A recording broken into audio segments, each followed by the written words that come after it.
जय मां लक्ष्मी। आपकी इस वीडियो को जो भी पूरा देखें उसकी सारी मनोकामनाएं पूरी कर देना, उसकी झोली खुशियों से भर देना। मित्रों, किस पाप के कारण महिला समय से पहले ही विधवा हो जाती है? मित्रों, भगवान श्री कृष्ण और देवी सत्यभामा द्वारका नगरी में बैठे हुए थे। तब माता सत्यभामा के मन में जिज्ञासा हुई और उन्होंने भगवान श्री से प्रश्न किया, हे प्रभु, किस कारण से एक महिला समय से पहले विधवा होती है? ऐसा वह कौन सा पाप है जो एक पतिव्रता नारी को भी विधवा बना डालता है?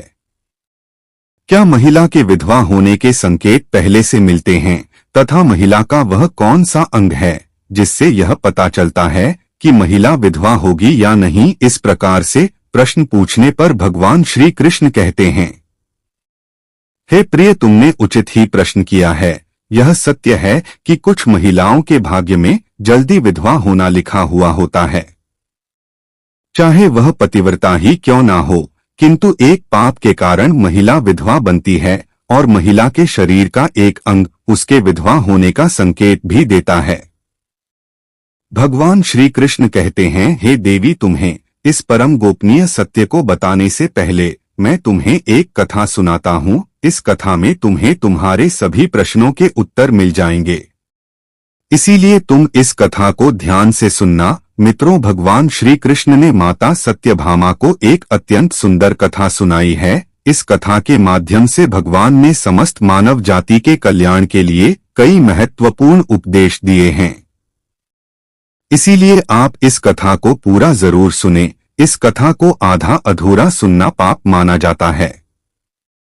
तो चलिए शुरू करते हैं। मित्रों, एक समय की बात है, मध्य देश में एक अत्यंत धनवान सेठ रहा करता था। उसका एक पुत्र और 3 पुत्रियां थीं। उसकी तीनों पुत्रियों का विवाह अच्छे और धनवान घराने में हो गया था, किंतु सेठ की एक पुत्री को दुर्भाग्य का सामना करना पड़ा। उसकी एक पुत्री विवाह के कुछ ही वर्षों के बाद विधवा हो गई और अत्यंत दुख में जीवन बिताने लगी। उस विधवा महिला का नाम था सावित्री। सावित्री अत्यंत सुंदर, गुणवान और पतिव्रता नारी थी, किंतु उसके भाग्य में जो अशुभ लिखा हुआ था वही उसके साथ घटित हो गया। सावित्री के पति ने विवाह के समय केवल सावित्री का सुंदर रूप और उसके पिता की धन संपत्ति देखी थी, जिसका से उसे भी जल्दी ही शरीर का त्याग करना पड़ा। बचपन से ही सावित्री के शरीर के अंगों पर उसके विधवा होने के लक्षण दिखाई दे रहे थे, लेकिन किसी ने उस पर ध्यान नहीं दिया था। सावित्री के पिछले जन्म के कर्मों के कारण उसे इस जन्म में विधवा होना पड़ा था। भगवान विष्णु कहते हैं, हे देवी, अब मैं तुम्हें सावित्री के पूर्व जन्म की कहानी सुनाता हूँ, उसे तुम ध्यान से सुनो। सावित्री का पिछले जन्म में एक ब्राह्मण के घर पर जन्म हुआ था। उसका नाम था गायत्री। वह ब्राह्मण राजा को अत्यंत प्रिय था, जिस कारण से ब्राह्मण का घर धन धान्य से भरा हुआ था। उसके पास बहुत सारी धन संपत्ति थी, जिससे ब्राह्मण बहुत ही उन्मत्त और गर्विष्ठ बन गया था। वह ब्राह्मण अपनी पुत्री गायत्री से बहुत प्रेम करता था, क्योंकि वह उसकी एकलौती पुत्री थी। गायत्री बहुत ही सुंदर थी और पिता के लाड़ प्यार से वह भी बिगड़ चुकी थी। उसके पिता इच्छा को पूर्ण करते थे, उसे कभी किसी चीज की कमी नहीं पड़ने दी। गायत्री ने अपने जीवन में कभी दुख नहीं देखा था और उसे अपनी सुंदरता पर भी अत्यधिक घमंड था। फिर जब गायत्री जवान हुई तो उसके पिता ने उसका विवाह करने का सोचा, लेकिन उसकी एक शर्त थी कि जो भी गायत्री से विवाह करेगा वह उसके साथ उसके पिता के घर में रहेगा, अर्थात घर जमाई बनकर रहेगा। ब्राह्मण ने अपने सभी रिश्तेदारों को यह बात बता दी और चारों तरफ यह बात फैल गई। कई विद्वान और ज्ञानी पंडित गायत्री के घर पर उसे देखने के लिए आ गए, लेकिन गायत्री ने किसी को भी पसंद नहीं किया। गायत्री ने कई विद्वान ब्राह्मणों को अपमानित करके घर से बाहर निकाल दिया। फिर एक दिन एक अत्यंत सुंदर ब्राह्मण भिक्षा मांगने के लिए गायत्री के घर पर आया, जिसे देखकर गायत्री उस पर मोहित हो गई और अपने पिता से कहने लगी कि वह उसी भिखारी ब्राह्मण से विवाह करेगी। यह सुनकर गायत्री के पिता ने भी स्वीकृति दे दी। और उस भिक्षुक ब्राह्मण को गायत्री से विवाह करने के लिए पूछा तो उस भिक्षुक ब्राह्मण ने भी हाँ कर दिया और फिर गायत्री और उस ब्राह्मण का विवाह संपन्न हुआ। गायत्री विवाह के समय बहुत प्रसन्न थी, उसे उसका मनपसंद जोड़ीदार मिल चुका था। विवाह के बाद कुछ दिनों तक गायत्री अपने पति के साथ बड़े प्रेम से रहने लगी और उसकी सेवा करने लगी, लेकिन कुछ ही दिन बीतने के बाद गायत्री ने अपना असली रंग दिखाना शुरू कर दिया। गायत्री अपने पति को नौकर की तरह समझने लगी, उसकी आज्ञा का पालन करने की जगह पर उसे ही आज्ञा देने लगी। गायत्री अपने पति को भी उसके नाम से बुलाने लगी। खुद अपने पति के पैर दबाना छोड़कर अपने पति से ही खुद के पैर दबाने लगी। गायत्री स्वेच्छाचारी थी, वह पति को बिना बताए ही घर से बाहर चली जाती, कभी पति की कोई बात नहीं मानती थी। पति से पहले ही भोजन करती थी, किसी भी धार्मिक कार्य में पति के साथ नहीं बैठती थी और अकेले ही मौज करती थी। अपनी पत्नी के ऐसे व्यवहार को देखकर गायत्री का पति बहुत दुखी रहने लगा। उसने गायत्री को बहुत समझाने की कोशिश की, लेकिन वह कभी नहीं मानी। गायत्री अपनी ही मनमानी करती रहती थी।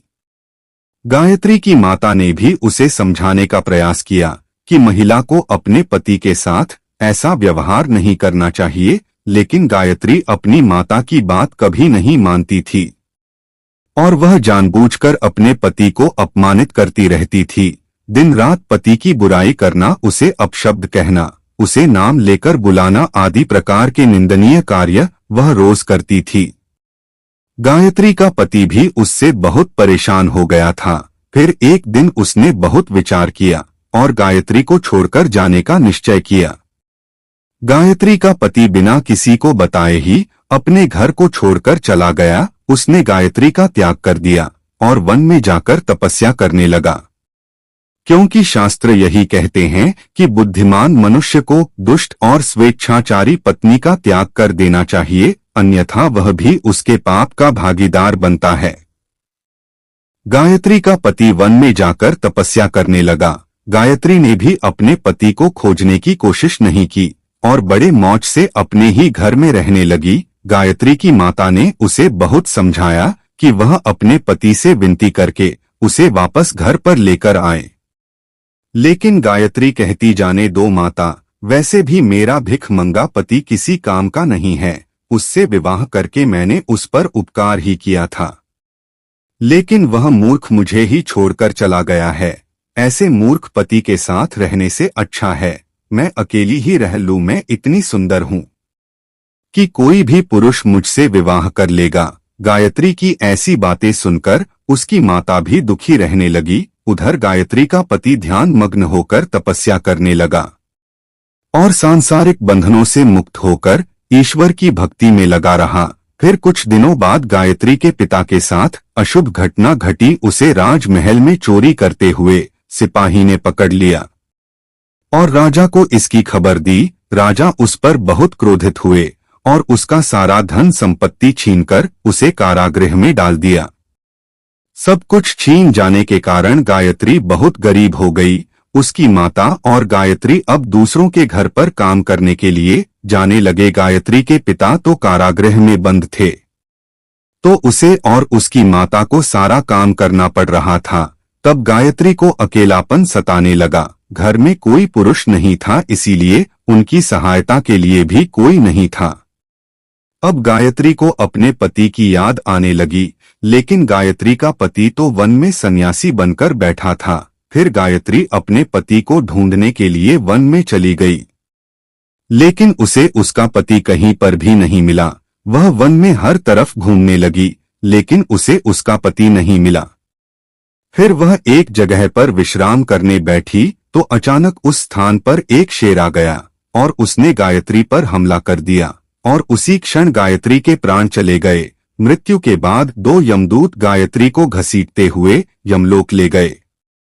यमलोक में जब गायत्री यमराज के सामने जा पहुंची तो यमराज ने उसके पाप और पुण्य का मूल्यांकन किया। यमराज कहने लगे, यह तो अत्यंत पापी महिला है, इसने कभी अपने पति का सम्मान नहीं किया, इसने बार बार केवल अपने पति का अपमान ही किया है। यह उसका नाम लेकर बुलाती थी और अपने पति के साथ नौकर की तरह व्यवहार करती थी। ऐसी दुष्ट महिला को तो नरक में भेजना चाहिए। फिर गायत्री नरक में चली गई। अनेक वर्षों तक नरक में सजा भुगतने के बाद गायत्री को अपने पूर्व जन्म के कर्मों का प्रायश्चित करने के लिए फिर से मनुष्य जन्म प्राप्त हुआ। जो पाप गायत्री ने किए थे, उसी पाप के कारण गायत्री के शरीर पर विधवा होने के लक्षण प्रकट हुए थे। भगवान श्री कृष्ण कहते हैं, हे देवी, अब मैं तुम्हें उन चिन्हों के बारे में बताता हूँ। जिस महिला के अंग पर ऐसे चिन्ह प्रकट होते हैं, वह महिला समय से पहले विधवा होती है। भगवान श्री कृष्ण कहते हैं, हे देवी, मध्य माया तु दीर्घा या भार्याहा निर्द अनामिका हर सवा भवेदी शुभा नारी पृथुपासनी सुदुर्भगा। इस श्लोक में भगवान श्री कृष्ण ने विधवा स्त्री के लक्षण बताए हैं। यदि किसी महिला के पैर पसीने से रहित हों, उस पर नसें दिखाई ना देती हों, उसके पैर चिकने तथा कोमल हों, तो वह महिला सुख भोगने वाली तथा ऐश्वर्यशाली नहीं होती। यदि महिला के पैर का अंगूठा घोल मांसल हो, तो वह महिला पतिव्रता एवं ऐश्वर्यशालिनी होती है। यदि महिला के पैर के अंगूठे पर नसें दिखाई देती हों, तो वह दुर्भाग्य से युक्त व्यभिचारिणी होती है। बहुत छोटे अंगूठे वाली महिला क्लेश करने वाली और दुख भोगने वाली होती है। अंगूठा यदि चपटा हो, तो वह महिला गर्भ धारण क्षमता में दुर्बल होती है। यदि किसी महिला के पैर की तर्जनी उंगली अंगूठे से भी बड़ी हो, तो वह स्वच्छंद कामचार अर्थात अनेक पुरुषों से संबंध बनाने वाली होती है। यदि किसी महिला के पैर की उंगलियां परस्पर मिली हुई हों, एक दूसरे के नजदीक हों, उंगलियां गोल एवं सीधी हों और नाखून पतले एवं छोटे हों, तो वह ऐश्वर्यशालिनी होती है और ससुराल में सुख भोगती है। अब मैं विधवा महिला के पैर के लक्षण बताता हूँ। यदि किसी महिला के पैर का अंगूठा बहुत बड़ा हो और आगे से गोल हो, उसके नाखून टेढ़े मेढ़े हों, अंगूठे पर नसें दिखाई देती हों, तो उस महिला के विधवा होने के योग्य बनते हैं। यदि महिलाओं की एड़ियां बहुत बड़ी हों, तो वह मृत्यु पर्यंत दुख भोगने वाली होती है। और यदि महिला के पैर मांस रहित हों, तो ससुराल के भाग्य को नष्ट कर देती है। यदि किसी महिला के पैर की अनामिका उंगली बाकी उंगलियों की तुलना में बहुत छोटी हो, तो वह कलह करने वाली और घर के वातावरण को असहनीय बना देने वाली होती है। यदि किसी महिला के पैर की मध्यमा उंगली अर्थात बीच की उंगली ज्यादा लंबी हो, तो वह विवाह के लिए अयोग्य होती है।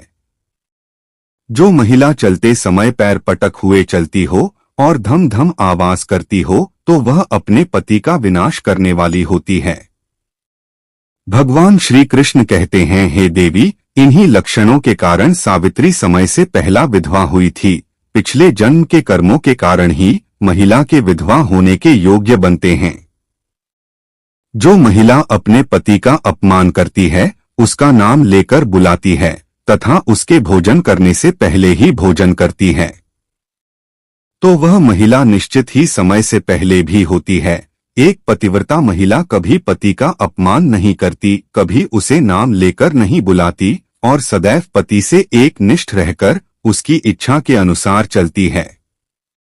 उस महिला की कभी दुर्गति नहीं होती और वह मृत्यु के पश्चात मेरे लोक को प्राप्त करती है। तो मित्रों, इस प्रकार से भगवान श्री कृष्ण ने देवी सत्यभामा को अत्यंत महत्वपूर्ण कथा सुनाई है। उम्मीद है आपको यह जानकारी अच्छी लगी होगी। वीडियो को लाइक जरूर करें और कमेंट में जय श्री हरि विष्णु और जय माता लक्ष्मी जरूर लिखें। साथ ही अगर आपने चैनल को सब्सक्राइब नहीं किया है, तो सब्सक्राइब जरूर करें। फिर मिलेंगे प्रिय मित्रों एक नई ज्ञानवर्धक चर्चा के साथ। तब तक के लिए प्रिय मित्रों, राधे राधे, जय श्री कृष्णा।